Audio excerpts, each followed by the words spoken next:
Hello, and welcome. Pull up a seat. Yeah, Leaning close. You made it. glad you did. Yeah.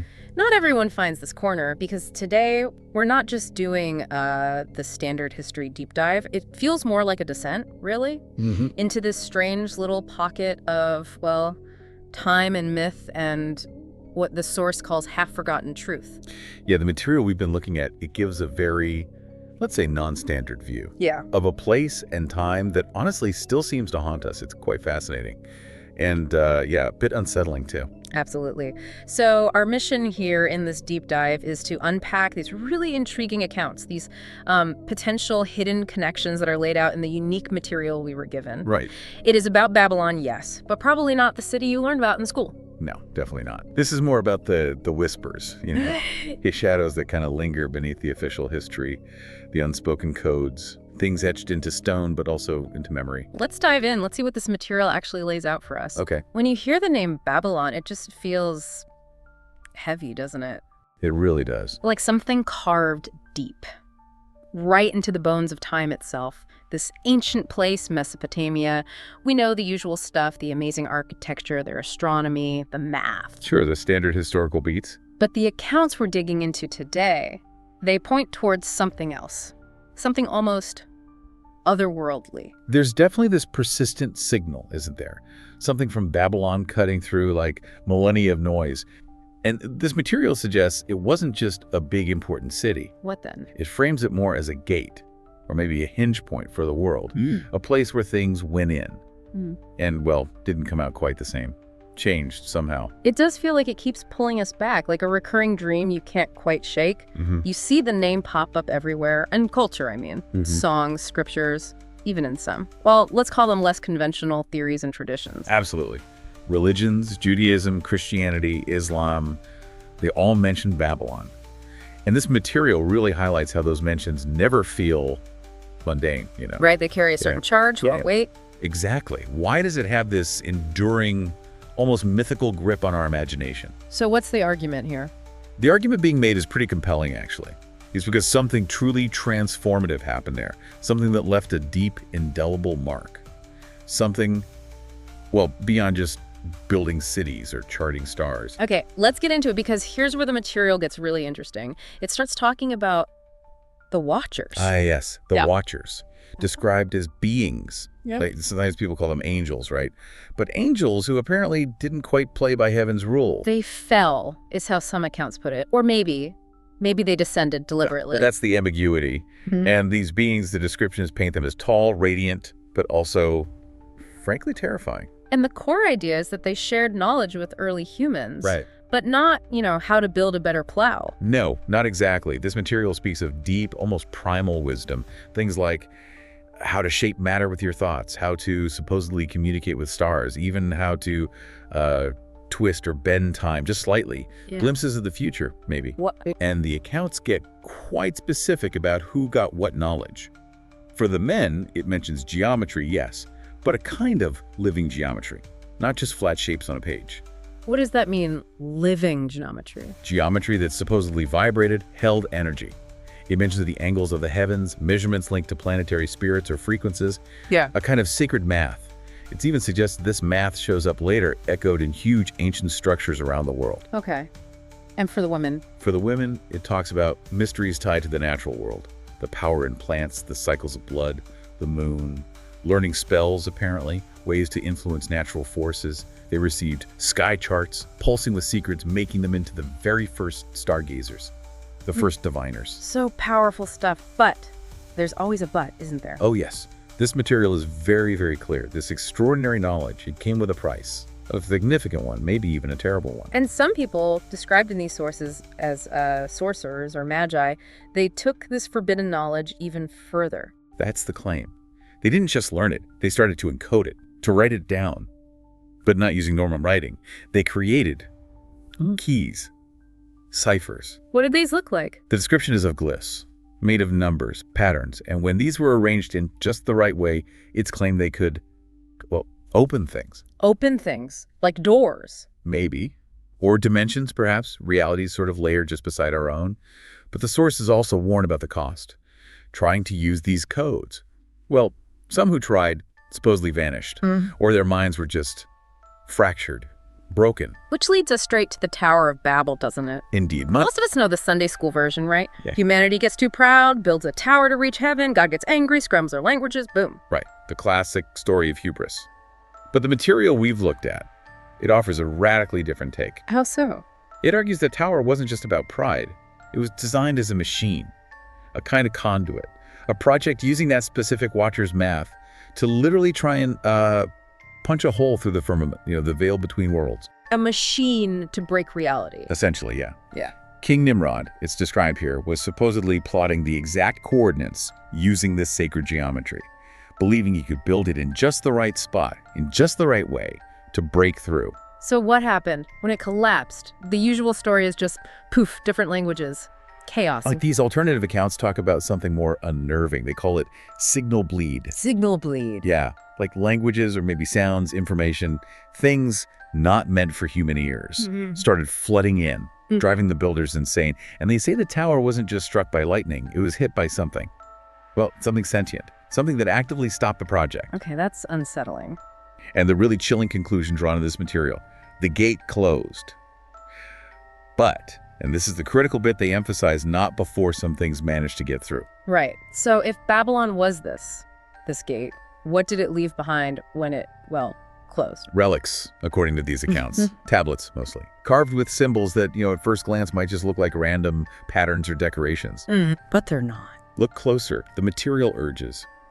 It suggests these weren't just records or art. They were algorithms, etched in stone. Algorithms, like computer code. In a way, yeah.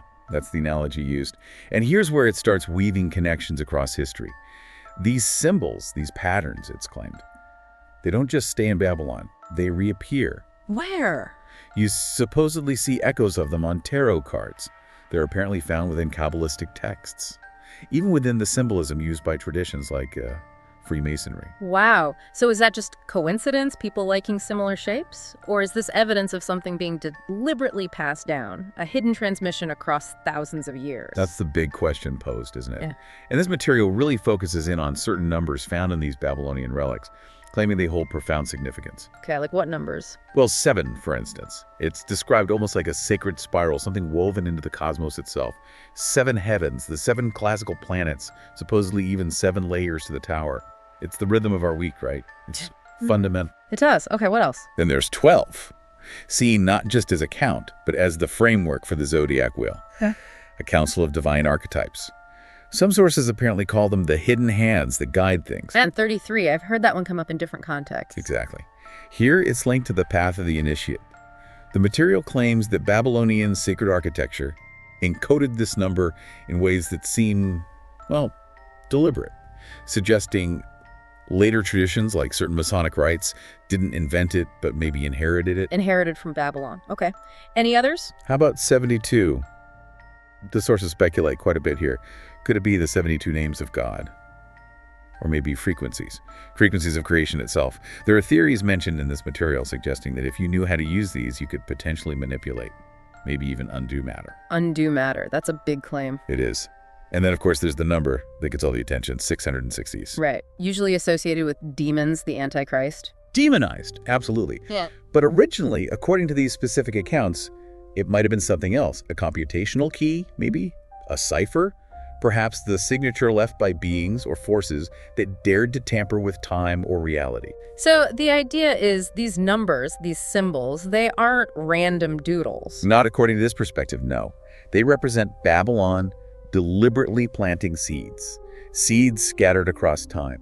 And these seeds, the material suggests, grew into hidden traditions, alternative spiritual paths, secret sciences that, they claim, are still around, still active. Now, I can imagine someone listening thinking, okay, this is a wild story, cool myths, but it's just ancient nonsense. Right. That's fair. But the material we've been exploring, it really challenges you to think differently. Yeah, so. It makes a pretty bold claim that Babylon's fingerprints aren't just on dusty old tablets in museums. They're supposedly on our modern systems. Like what? Our calendars, the deep foundations of our banking and financial structures, even the design logic behind some of our tallest skyscrapers. It's even suggested the underlying principles of digital algorithms might echo some of this ancient math. So the theory is that society is built on scaffolding that those watchers maybe erected. That's the implication, that the patterns and principles introduced way back then are still here. They've just been adapted, maybe renamed, and perhaps their true origin has been deliberately obscured or just forgotten. And what about that forbidden knowledge, the stuff the watchers shared? Did it just vanish when the tower fell or the city crumbled? This material argues. Go on. No, not lost, just hidden, hoarded even, by certain groups. They're described vaguely sometimes as cults or powerful ancient families or secret orders, people who allegedly kept the flame alive, preserved the knowledge through the centuries. And the kicker is? The claim is they're still using it right now, operating behind the scenes.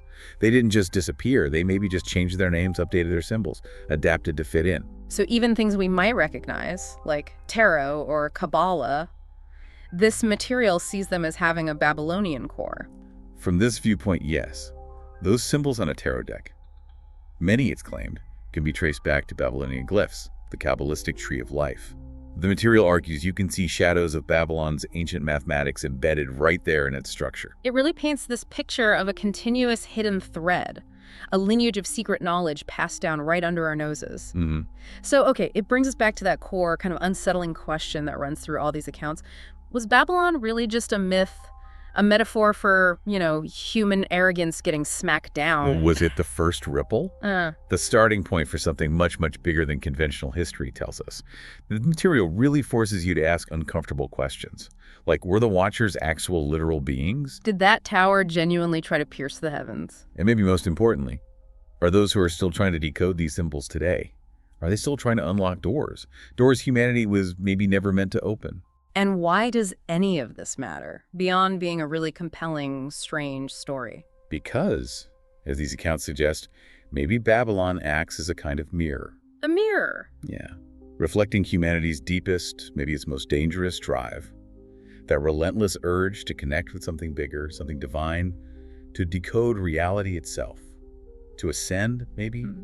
Maybe even to become like gods ourselves. And the final, really chilling thought presented in all this is that maybe this isn't ancient history we're talking about. Maybe. Maybe it's all happening again. Right now. So according to the unique material we've explored today, Babylon, it isn't really gone, is it? Don't sound like it. It seems to live on. In these strange patterns woven into our world. In numbers that keep showing up. In certain recurring dreams people report. In names still whispered in hidden corners. Whether you buy into these claims or not, they certainly make a powerful case for rethinking what we thought we knew about that ancient place. They suggest the whispers. They're still out there. Still audible, perhaps. And all you have to do is learn how to listen. This whole deep dive into these accounts, it leaves us with some genuinely provocative questions to mull over, doesn't it? If this hidden knowledge, this forbidden wisdom, truly still exists somewhere. Would you even dare to look for it? And let's say you did. Let's say somehow you found it. Would you survive what came next? Thank you for joining us on this pretty unusual deep dive into the shadows of Babylon. Stay curious out there. But maybe stay careful too. Yeah, and perhaps. Yeah. Don't follow strange lights too far into the darkness.